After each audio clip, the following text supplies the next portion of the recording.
കാസിം, ശേഖരൻകുട്ടിയാ, കഥ തുറക്ക്.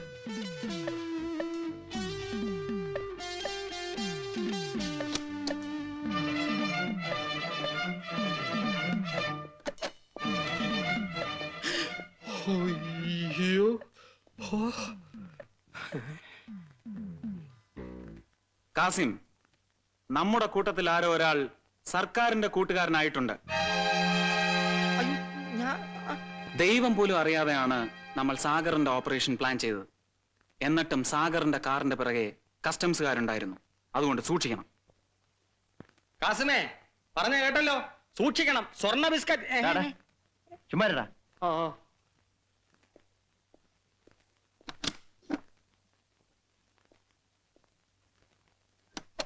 നമ്മുടെ ഓഫീസർ എവിടെ?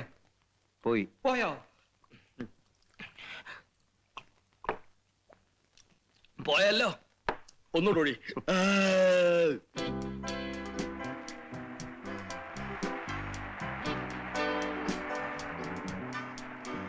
ധോണി, ഈ ജാക്കറ്റിൽ എത്ര രൂപയുടെ സ്വർണമുണ്ടെന്ന് നിനക്കറിയാമോ? 12 ലക്ഷം രൂപയുടെ സ്വർണമുണ്ട്. ഇത്രയും സ്വർണം രാവും പകലും ഡ്രൈവ് ചെയ്ത് എല്ലാ റിസ്കും കവർ ചെയ്ത് ചെങ്കോട്ടയിലുള്ള അമീർ സാഹിബിന് എത്തിച്ചു കൊടുത്താൽ നമുക്കെന്ത് കിട്ടും? 10,000 രൂപ കിട്ടും. 6 ലക്ഷം രൂപ വെച്ച് ഒരാൾക്ക് കിട്ടുകയാണെങ്കിൽ സുഖമായി ജീവിച്ചൂടെ? കാസിം, ഈ ശേഖരൻകുട്ടിയും ജാക്കിയും പണക്കാരായത് നേരായ വഴിക്കൊന്നുമല്ല. കാസിം, നമുക്ക് ഈ സംസാരം ഇവിടെ വെച്ച് നിർത്താം. നിന്റെ സംസാരം കേട്ടിട്ട് എനിക്ക് പേടിയാവും. നീ പേടിച്ചു പോയോ? ഇതുപോലെ പല പരീക്ഷണങ്ങളും ഉണ്ടാവും. നിന്റെ മനസ്സറിയാൻ വേണ്ടി ഞാൻ ചോദിച്ചതല്ലേ. ശേഖരൻകുട്ടി പറഞ്ഞ സർക്കാരിന്റെ കൂട്ടുകാരൻ നീയാണോടാ?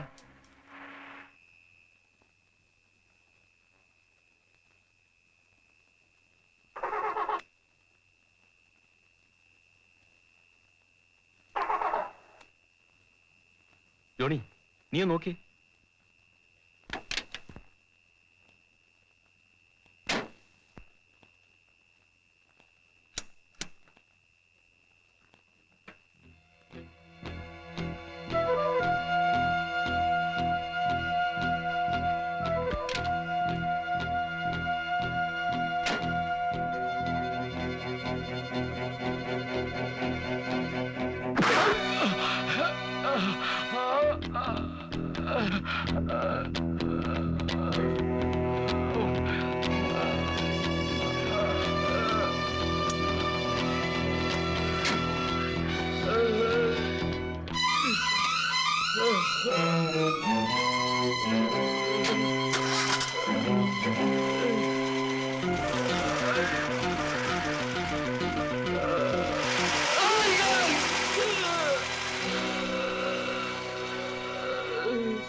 എന്തായാലും അന്നേരം കച്ചവടം ഒന്നും അറിഞ്ഞില്ലേ? ഇല്ലേക്കാ.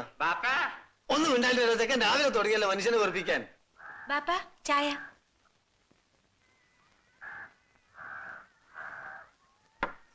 എന്തായാലും എനിക്ക് ചായ വേണോ? വേണ്ട. ശിവനെ കൊണ്ട് ഞാൻ തോറ്റി.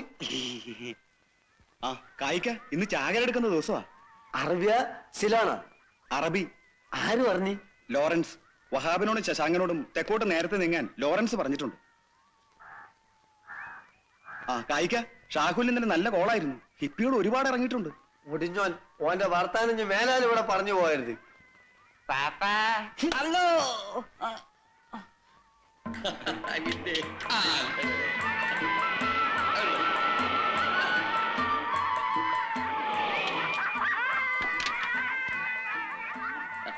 നമസ്കാരം സാർ.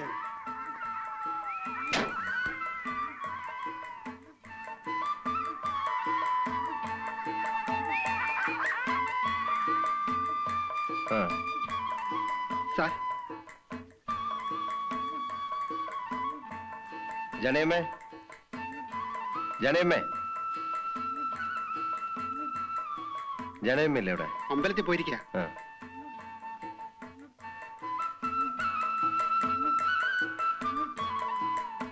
കായിക്ക, അങ്ങോട്ട് തീരി ഇങ്ങോട്ട് തീരി മോനിരിക്കി. എനിക്കൊരു 10 രൂപ തരുക. എന്തിനാ? പട്ടം പറപ്പിക്കാനാ. കൊടുക്കല്ലേ മോനെ, തിരിച്ചു കൊടുക്കണം. നമുക്ക് നീ പാടാ നമുക്ക്. നമുക്ക് കള്ള ഹറാൻ പറഞ്ഞോനെ. കാസിമിനെ കൊന്നല്ലേ, അവൻ ജോണിയെ കൊന്നു. അതുകൊണ്ട് ജോണിന്റെ ജീവൻ തിരിച്ചു കിട്ടുമോ? കൊല്ലും കൊലയും എന്നാ ഈ തൊഴിലിലൊന്ന് അവസാനിച്ച് കിട്ടുക. ഈ തൊഴിൽ നിലനിൽക്കുന്നിടത്തോളം അതുണ്ടാവും, തുടർന്നുകൊണ്ടേയിരിക്കും. ഷാഹുൽ എവിടെ? മോനകത്തുണ്ട്. എന്തിനാ? അവൻ കഞ്ചാവ് കച്ചവടം തുടങ്ങിയെന്ന് കേട്ടു. എനിക്ക് അവനെ ഒന്ന് കാണണം. കാലത്താണ് വന്ന് കിടന്നത്. ഞാൻ വിളിക്കാം. ഷാവുലേ, അല്ല ഷാവുലേ, ഷാവുലേ. ഞാൻ പറഞ്ഞു നോക്കി, ആര് കേക്കാൻ? ഒന്ന് പറഞ്ഞ 10 തർക്കുത്തരം പറയും. അതാണ് ഓന്. പാപ്പ എന്തിനാ വിളിച്ചത്? ഷാഹുലേ, നിന്റെ പുതിയ കച്ചവടം എങ്ങനെയുണ്ട്? തരക്കേടില്ല. നിനക്ക് ചേർന്ന തൊഴിലല്ല ഇത്, നീ നിർത്തണം. എല്ലാവർക്കും സ്വർണ്ണ കച്ചവടം ചെയ്യാൻ സാധിക്കൂ?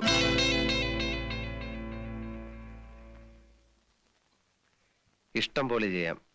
പിന്നൊരു കാര്യം, സ്ക്വാഡ് പിടിച്ചെന്ന് പറഞ്ഞ് എന്റെ അടുത്ത് വന്നാൽ ഞാൻ തിരിഞ്ഞു നോക്കത്തില്ല. ഓ, ഹറാം പറഞ്ഞോനെ, ഓന്റെ ധിക്കാരം കണ്ടില്ലേ?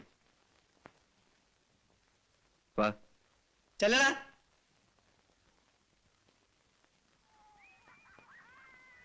നമ്മൾ ചെയ്യുന്ന തൊഴിൽ അന്തസ്സുള്ളതാണെന്ന് എനിക്ക് അഭിപ്രായമില്ല. ഇരട്ടി ലാഭം കിട്ടുന്ന ബിസിനസ്സാണ് കഞ്ചാവ് കച്ചവടം, എനിക്കറിയാം. എന്നാലും ആളെ കൊല്ലിക്കുന്ന ഈ ബിസിനസ് നമുക്ക് വേണ്ട. പിന്നെ ഞാൻ എന്ത് ഈ സോപ്പും ചീപ്പും കണ്ണാടി ഒന്നും വിൽക്കാൻ എന്നെ കൊണ്ട് സാധിക്കില്ല. വേണ്ട, ഇഷ്ടമല്ലെങ്കിൽ നീ ചെയ്യണ്ട. നിനക്ക് ജോലിക്ക് പോകാൻ താല്പര്യമുണ്ടോ, അതോ സ്വന്തമായിട്ട് എന്തെങ്കിലും ബിസിനസ് തുടങ്ങണോ? നീ ആലോചിച്ച് മറുപടി പറഞ്ഞാൽ മതി, ഞാൻ നിന്നെ സഹായിക്കാം. പക്ഷെ നീ എനിക്ക് വാക്ക് തരണം, നീ ഇനി കഞ്ചാവ് കച്ചവടം ചെയ്യില്ലെന്ന്. ഞാൻ വിശ്വസിച്ചോട്ടെ? ഞാൻ പോട്ടെ.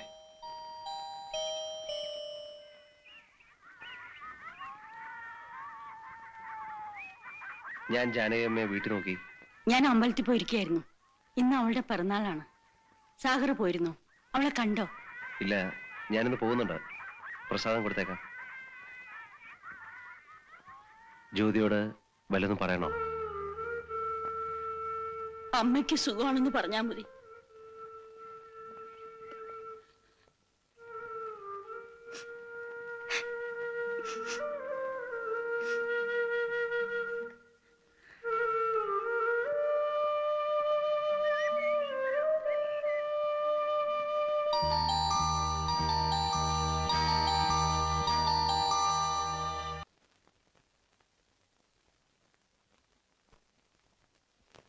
പിറന്നാളാണെന്ന് ജ്യോതിയുടെ അമ്മ പറഞ്ഞപ്പോഴേ അറിഞ്ഞത്. അമ്മയ്ക്ക് സുഖാണെന്ന് പറയാൻ പറഞ്ഞു. അതെ, ഞാൻ ഈ കരച്ചില് കാണാനല്ല വന്നത്. ഇങ്ങോട്ട് നോക്കി. ഈ കണ്ണീരിങ്ങനെ ചുമ്മാ കളയാനുള്ളതല്ല, വളരെ വില കൂടിയതാ. ജ്യോതി ചെറുപ്പമല്ലേ, ഇനിയും ജീവിതത്തിൽ ഇത് ഉപയോഗിക്കേണ്ട അവസരങ്ങൾ ഒരുപാട് വരും. ഞാൻ പോട്ടെ. എനിക്കൊരു കാര്യം പറയാനുണ്ട്. കാര്യം എന്താണെന്ന് എനിക്കറിയാം. ഞാൻ ഒരുപാട് തവണ ഇത് കേട്ടിട്ടുള്ളതല്ലേ. സാഗർ അപകടം പിടിച്ച ഈ തൊഴിൽ നിർത്തണം, അല്ലേ? സാഗർ എന്നെ മറക്കണം. ഞാനൊരു കുറ്റവാളിയാണ്, ജയിൽ പുള്ളിയാണ്. സാഗർ വേറൊരു പെൺകുട്ടിയെ വിവാഹം കഴിക്കണം. ഇതല്ലേ പറയാനുള്ളത്? എടി പെണ്ണേ, അന്നും ഇന്നും എനിക്കൊരു ഉത്തരമേ ഉള്ളൂ. ഈ ലോകം മുഴുവൻ നിന്നെ ജയിൽ പുള്ളി എന്ന് പറഞ്ഞാലും ഞാൻ ഈ കഴുത്തിലെ താലി കെട്ടു. അതുകൊണ്ടുണ്ടാവുന്ന കുറവ് ഞാൻ സഹിച്ചോളാം. വേറൊരു പെൺകുട്ടിയെ ഈ സ്ഥാനത്ത് കാണാൻ എനിക്കാവില്ല. ജ്യോതി, എന്താ ഇത്? കരച്ചിൽ നിർത്താൻ.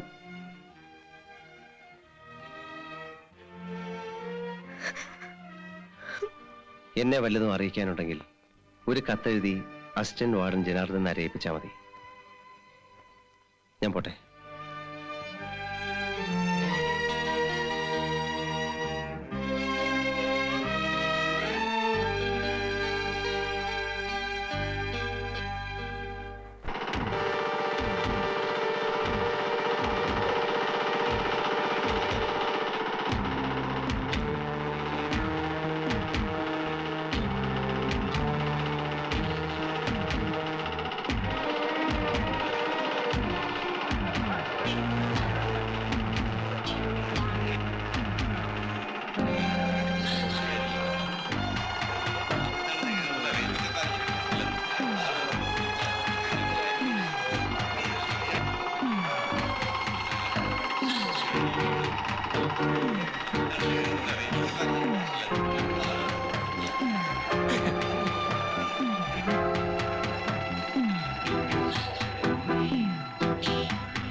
ഹലോ, ഇവിടെ എന്താ വിശേഷം?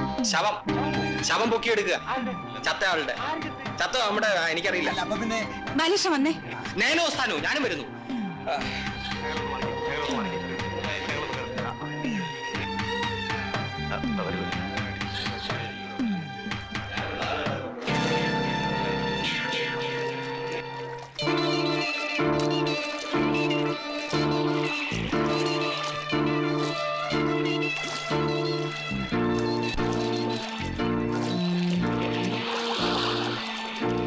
ഫോട്ടോ എടുക്കണ്ട. എന്താ? വേണ്ടെന്ന് പറഞ്ഞില്ലേ? ഒന്ന് മാറി, ഒന്ന് മാറിക്കേ. എനിക്ക് പറഞ്ഞ മനസ്സിലായി. Excuse me. അശ്വതി, അതെ, ഹലോ. ജീവൻ ഇവിടെയുള്ള കാര്യം എനിക്ക് അറിയില്ലായിരുന്നു. ഞാൻ വന്നിട്ട് 3-4 ദിവസമേ ഉള്ളൂ. അശ്വതി, ഞാൻ ഇങ്ങോട്ട് ട്രാൻസ്ഫർ ആയിട്ട് 2 ആഴ്ചയായി. ബാലേഷ വാ. ഇതിന്റെ ഫോട്ടോഗ്രാഫർ. കുറച്ച് സ്നാപ്സ് എടുക്കണം. ഓക്കെ, കാര്യം. Thank you. അയ്യോ, ബാല ഇവിടെ അല്ല, അവിടെ. അയ്യോ, sorry. Who is the deceased? No idea. ആരാന്നറിയില്ല. വള്ളക്കാരോ അറിയിച്ചതാ വഞ്ചി മുങ്ങി കിടക്കുന്ന കാര്യം.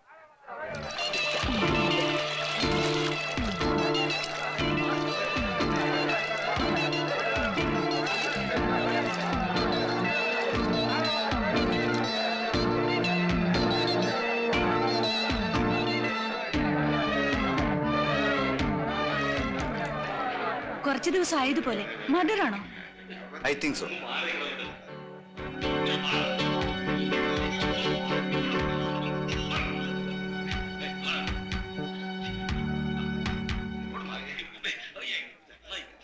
റെഡി സാർ, പോകാം. Yes, you proceed. വരട്ടെ അശ്വതി. ശരി, പിന്നെ കാണാം. ഓക്കെ.